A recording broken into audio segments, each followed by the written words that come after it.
কিছুক্ষণ আগে আপডেট দিচ্ছিলাম রাওয়ালপিন্ডিতে এক ফোঁটাও বৃষ্টি হচ্ছে না। ম্যাচ শুরু হওয়ার একটা আশা তাই আমরা করতেই পারি, কারণ রাওয়ালপিন্ডি স্টেডিয়ামের ড্রেনেজ সিস্টেম বলে যে বৃষ্টি থেমে গেলে ঘন্টাখানেকের মধ্যে মাঠটা প্রস্তুত করা সম্ভব। তবে বৃষ্টি থামার পরেও আমরা গ্রাউন্ডসম্যানদের কোন রকম কাজ করতে দেখিনি। এর কারণ তারা প্রেডিক্ট করতে পারছিলেন বৃষ্টির সামনেই আরো একবার আসছে। মাঠের ঠিক বাইরেই অবস্থান করছি, ছাতা নিয়ে দাঁড়ানো ছাড়া আসলে উপায় ছিল না, কারণ বৃষ্টির পরিমাণটা ক্রমেই বাড়ছে এবং এই বৃষ্টিটা বলে দেয় যে বাংলাদেশ পাকিস্তান রাওয়ালপিন্ডির ম্যাচটা শুরু হতে অনেক সময় লাগবে এবং পণ্ড হয়ে গেল অবাক হওয়ার কিছুই থাকবে না। কারণ ড্রেনেজ সিস্টেম রাওয়ালপিন্ডিতে খুব একটা উন্নত না।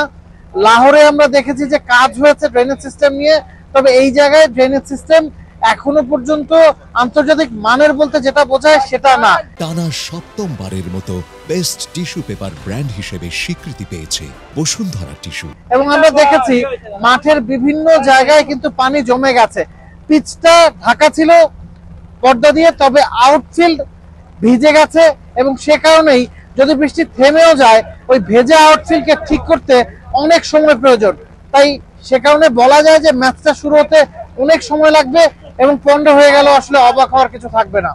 Nabil Kaiser, T Sports, Rawalpindi, Pakistan. For more updates, subscribe to our YouTube channel and click on the bell icon. Follow us on Facebook and Instagram. Download T-Sports app to enjoy exciting games and highlights. Visit tsports.com.